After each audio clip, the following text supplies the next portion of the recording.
A preseason bout with the Jacksonville Jaguars could once again bring up the appointment of the future New Orleans Saints quarterback. We got all that and a little bit of lagniappe for you on today's episode of Locked On Saints.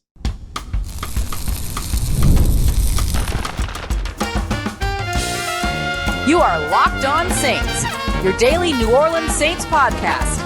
Part of the Locked On Podcast Network, your team every day. What is good, Who Dat Nation and Who Dat family? I am your host, your friend, Ross Jackson, New Orleans native, your New Orleans Saints expert and credentialed member of the media covering those New Orleans Saints as a Saints beat writer over at LouisianaSports.net. And on today's episode, 3 important conversations that could finally come to an end as the New Orleans Saints host the Jacksonville Jaguars in preseason Game 2. We'll start off with the quarterback battle. We'll take a look at how running backs need to stand out. And of course, take a look at Mason Tipton as well, who's already begun to seal his spot on the roster. But of course, we're going to start everything with where it matters most, the quarterback competition, which again could be settled in a preseason game against the Jacksonville Jaguars. We've seen this movie before. We got all that and a few other positions coming up for you on today's episode. So make sure you stick around with us. We appreciate you very much, whether it's your first time or your next time being here with us this time, making us your first listen and being it every day or here on the show.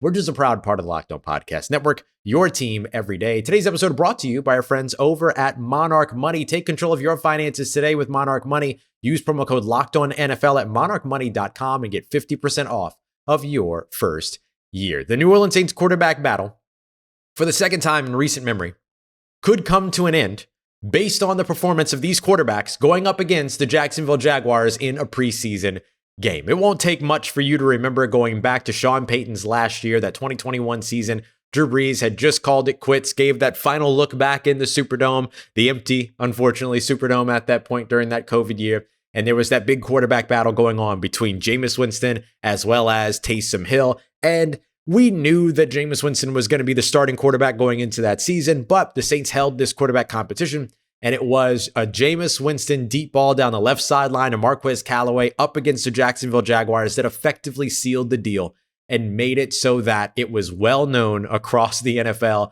across the beat, across the NFL fandom that Jameis Winston would be the starting quarterback for the New Orleans Saints. He would then go on, by the way, to start that season 5 of 2 until an unfortunate injury ended that year. And now the Saints could see their quarterback battle also settled up against the Jacksonville Jaguars in a preseason game. Even if the Saints won't say it publicly, there's a chance that going into this Jacksonville Jaguars game, going up against them in preseason week 2, that Tyler Shough or Spencer Rattler could separate themselves enough going up against competition, unfamiliar competition, and an unfamiliar scheme, so on and so forth. If either one of these guys comes out with a really strong performance against Jacksonville, that could be the nail in the coffin when it comes to that quarterback battle. And we thought that we might start to see some separation on Thursday when it came down to the Saints and the Los Angeles Rams holding their joint practice, but that quarterback competition remained hyper competitive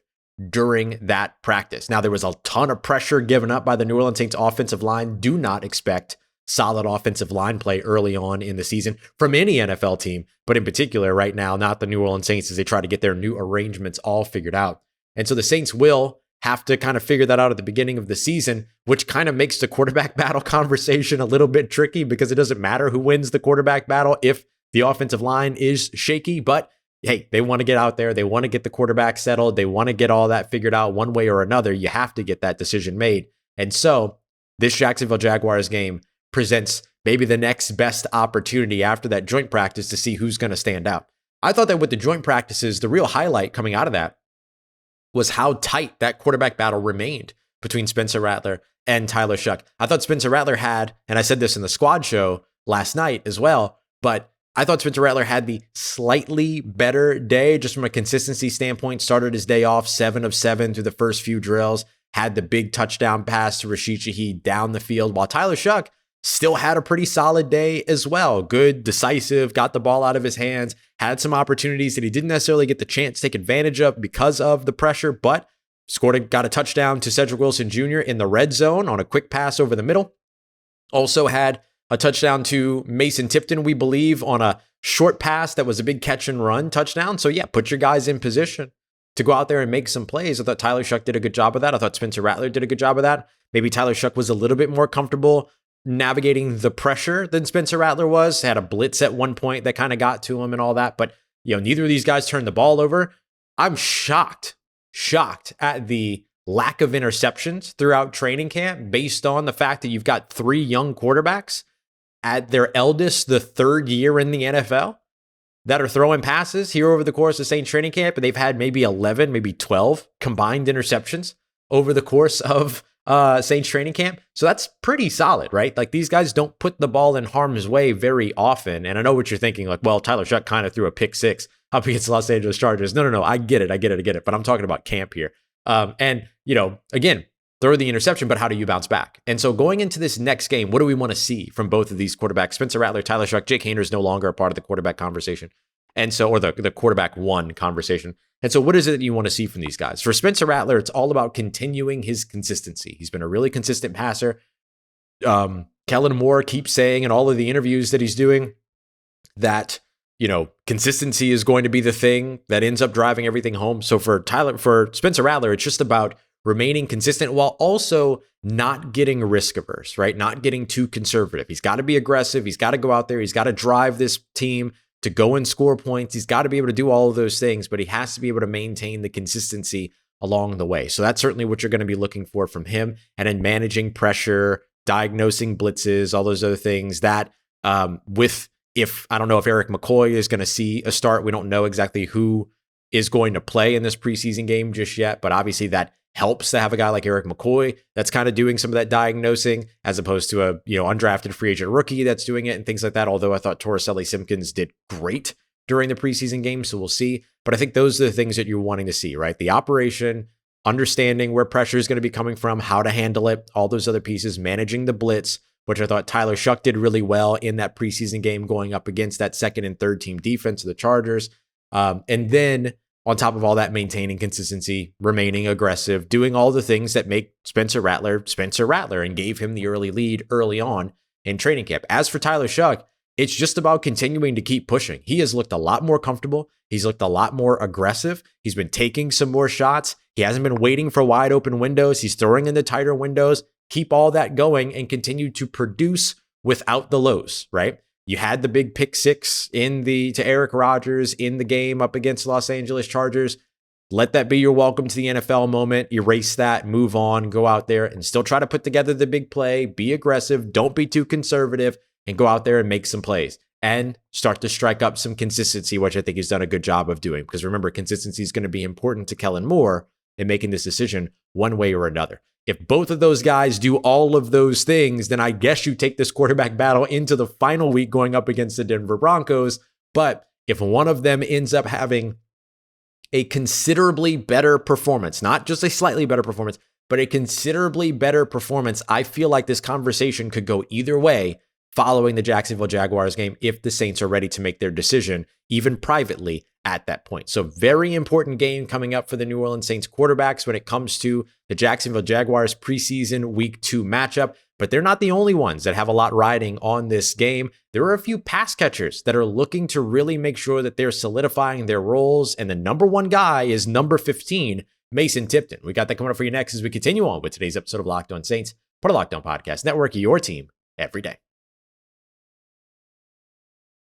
Today's episode of Locked On Saints is brought to you by friends over at Monarch Money. You ever wish that managing all of your finances could be easier? You've got all of this stuff that you're trying to track between your properties, your 401ks, your investments, your accounts, whatever it is that you're looking for. You want to be able to get it all in one picture so that you can make sure that you don't have a bunch of money leaving the table. You want to keep that money. That's where Monarch Money comes in, an all-in-one personal finance tool that gives you everything that you need in terms of your financial life all together in one clean, easy-to-use interface on your laptop or on your phone as well. I absolutely love Monarch Money. Help me be able to do a lot more than just budgeting, but also share information as well. If you're managing your money with somebody else, easy collaboration tools and everything just makes everything so much easier. That's where you should think of when you think of Monarch Money.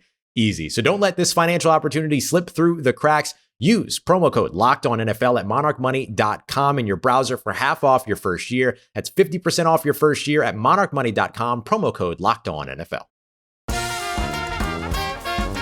All right, family. Wide receiver Mason Tipton was a training camp star last year, then didn't get an opportunity to show what it is that he could do in the preseason last season because he dealt with that injury all throughout the year. So or all throughout the preseason. And so it limited his opportunities to get out there. That has not been the case for him here this season. And so far he has made good on it. He had that big touchdown down the left sideline, 54 yards from Tyler Shough up against the Los Angeles Chargers. He's continuously made plays, including a 50-plus yard catch and run up against the Los Angeles Rams in joint practice. Now he gets another opportunity here up against the Jacksonville Jaguars to go out there and show what it is that he can do, especially if we don't see starters again. Chris Olave, Rashid Shaheed, Brandon Cooks. If those guys don't take the field or do take the field, they'll only take the field for 8 to 12 snaps probably. And so you get a lot of opportunities if you're Mason Tipton to go out there and be able to show what it is that you can do. I think Mason Tipton's as close to a lock without fully having turned the key just yet. You know what I'm saying? But the key's definitely in the lock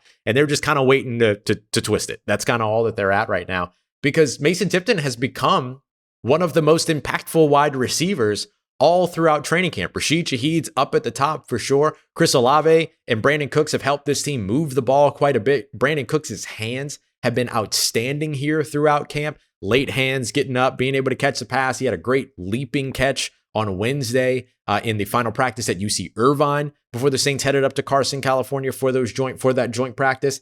But Mason Tipton has been not just the constant deep ball home run hitter, right? He's not just this big play machine. He's been a really consistent guy on timing routes as well, outs towards the boundary sideline, slants towards the middle of the field, deep digs, things like that. He has been somebody in the short, intermediate, and deep level that has been given the opportunity to run 3-level routes or routes in all 3 levels and therefore become a 3-level threat. This was something we talked a lot about Mason Tipton when he started to get going early on in training camp last year, that he wasn't just a deep threat, that he was a pretty solid route runner, super smart guy, understands what he's seeing on the field, knows how to find sort of soft coverage areas, knows how to find green grass, knows what to do with the ball in his hands, does all these things super, super well, and is a better route runner than is often credited because typically we're talking about him, on a go route and all this other stuff down the field. The big thing that he's finally getting an opportunity to showcase here now that he has been able to put together an entire training camp and at least 1 preseason game, soon 2 preseason games, that the big thing he gets to show is that he will be somebody that can still have that impact all throughout. So very much looking forward to seeing Mason Tipton and also looking forward to figuring out who's that 5th wide receiver that's going to have an impact. Bug means his season is over. The Saints brought in Roderick Daniels. I don't expect him to make a roster right now. Moochie Dixon hasn't really had a lot of standout moments as a receiver. And so you're looking at some of these bigger bodied guys that are left, right? Your locks at the top in terms of Chris Olave, Rashid Shaheed, and Brandon Cooks. And again, I think we're just waiting to turn the key on the latch when it comes to Mason Tipton at this point. But you're still trying to figure out, is it going to be Cedric Wilson? Is it going to be Donovan Peoples-Jones? Is it going to be Dante Pettis that ends up making this roster as that 5th wide receiver? Or do the Saints just say, dang all that, and not even worry about a 5th wide receiver, keep 4 guys, and then look at roster cuts at the end of the preseason to see if maybe they could bring in a 5th wide receiver through that lens and through that sort of inroad. So I would expect the Saints to maybe try to be a little crafty, maybe try to be a little proactive when it comes to waiver wire and all these other things, or even not even waiver wire, but some of these veterans that might get cut, in pursuing them and trying to bring them over to their practice squad and then eventually up to our active roster, or even making more changes, right? The 53-man roster that will initially be set on August 26th or whatever it is, whatever that Tuesday is after the final preseason game, is not going to be the week 1 roster. Hell, it won't be the next day roster for the most part, right? So you'll see changes there. And so I expect the Saints to be a little active in there. But he's not the only pass catcher that I think has an opportunity to really showcase something. I'm going to have my eyes on big number 86, Michael Jacobson, the tight end. He has been on this New Orleans Saints practice squad for like 3 years now, several years now, let's say. Has been a training camp star a couple of times already, too, but has never really been a guy that stands out during a game just yet. And so with Juwan Johnson getting a lot of run Thursday up against the Rams in that joint practice, I would expect to see him a little bit, if at all, on Sunday against Jacksonville. And so that puts at the top of that tight end room Jack Stahl, who's a lock on the roster as far as I'm concerned, Michael Jacobson, Trayton Welsh, and then of course you've got Seth Green, who the team brought back as well. And so I think that a guy like Michael Jacobson has a real opportunity here to showcase, hey, I can be on this active roster and I can contribute on game day. And so I'm really, really, really looking forward to, and will be watching him closely in the Superdome on Sunday up against Jacksonville, because if he puts together a couple of big catches, I'm not talking about any of these guys having a 100-yard day, but if any of these guys have, like a Michael Jacobson has 2 15-yard catches, or a 15-yard catch and a 10-yard catch, or, get something done in the red zone, scores a touchdown on one catch for 3 yards and a touchdown, like that's enough. Just knowing that he can contribute and have an impact for you at some place on the field on game day, I think does him a world of favors. I think he's pretty close to making the roster as it is right now. I mean, you've only got 2 guys on the roster so far that are locks when it comes to tight end. We're not expecting to see Foster Morrow, nor expecting to see Taysom Hill anytime soon. According to Kellen Moore, he said that those guys are nowhere near hitting the field. I'm paraphrasing. He didn't say that exactly, but he said something to that effect.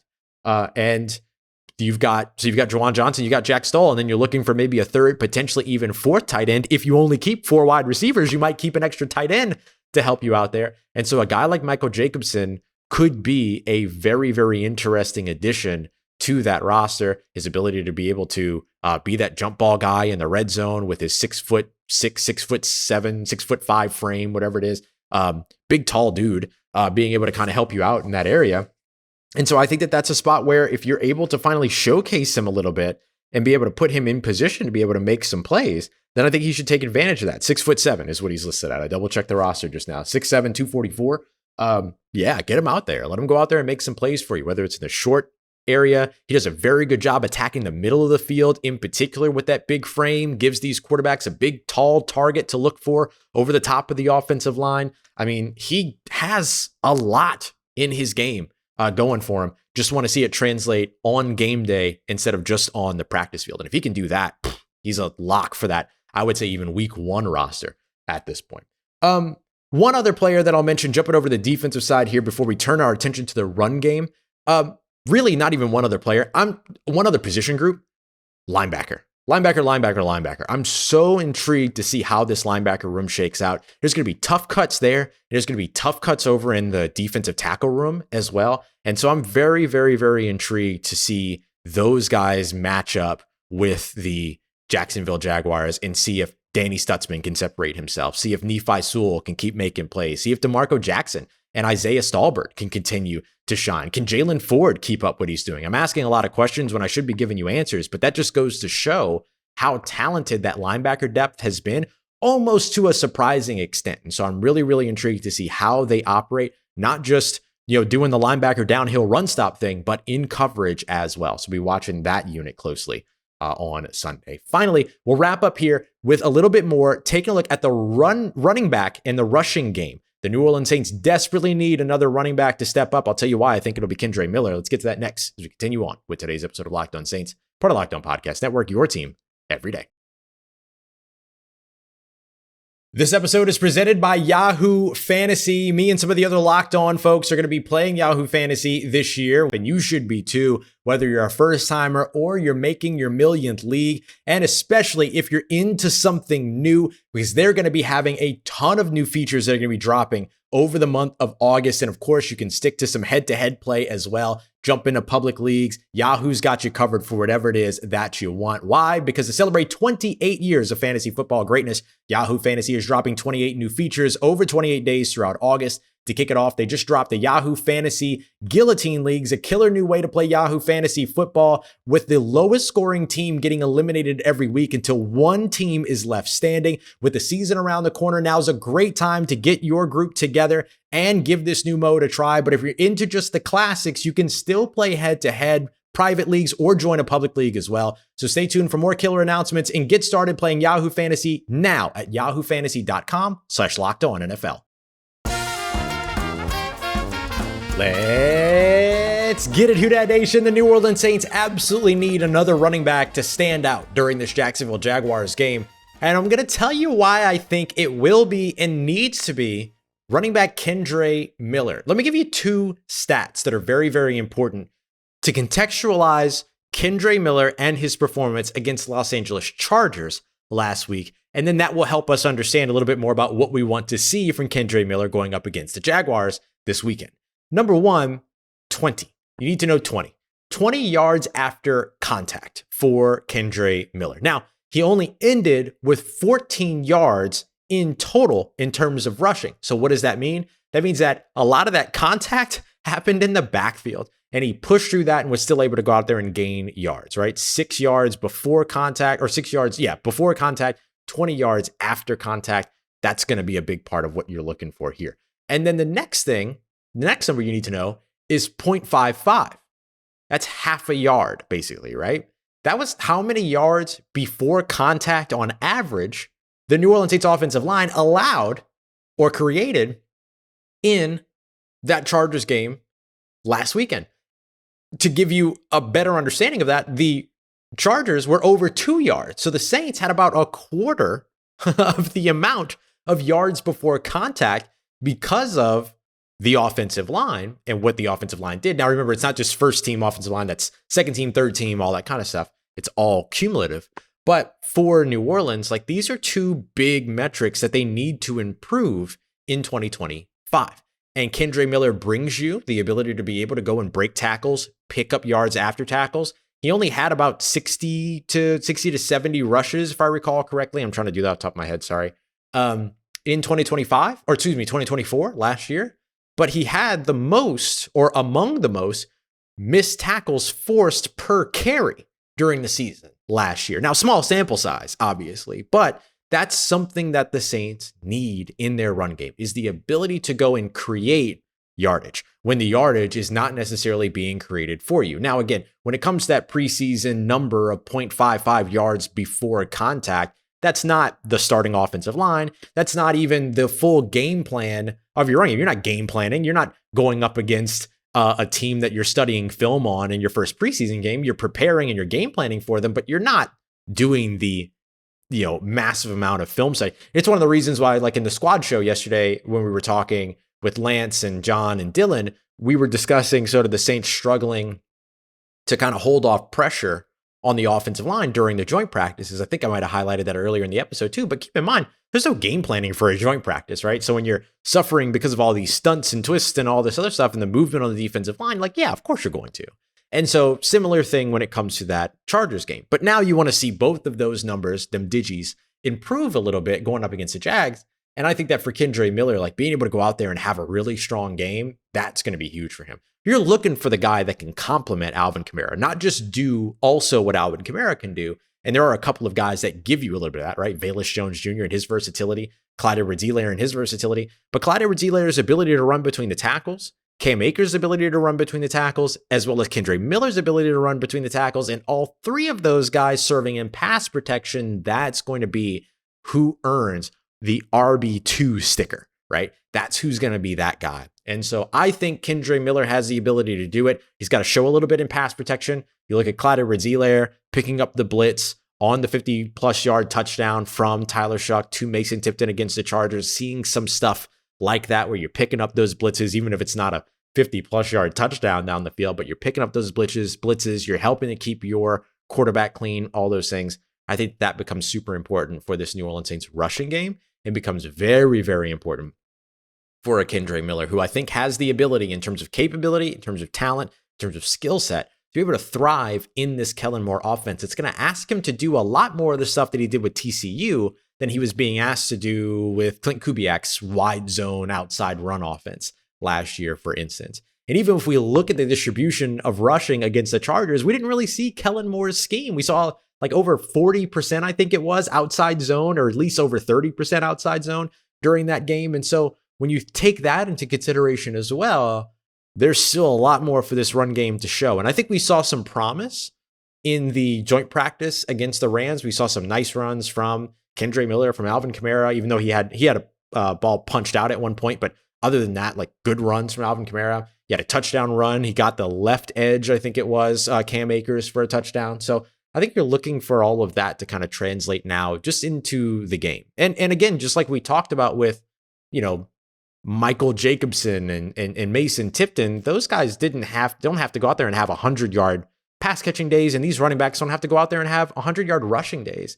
But if you can put together 4+ yards per carry, if the offensive line can create one or more yard at this point of yards before contact per attempt, those are the things that you're going to be looking for. Those are the adjustments, the changes, the improvements, the little incremental minutia that you want to see incrementally get better game by game, practice by practice, exhibition by exhibition, week by week. And so a lot of that is what I'm going to have my eyes on during that Jacksonville Jaguars game. And then similarly over on the defensive side, like seeing a little bit more when it comes to that pass rush. There's a lot of really exciting stuff that's going on. I talked to one coach who talked about the defensive interior being a place where he's not looking forward to roster cutdowns because there's a lot of tough choices that have to be made there. That front seven as a whole has played really, really well here throughout training camp. Does it mean that the Saints are going to be top 5 defense in the NFL? No, but you're looking for guys that are going to be contributors, and you're finding a lot of those in the front seven, which is a bit of an improvement from where the Saints have been in the recent past. And so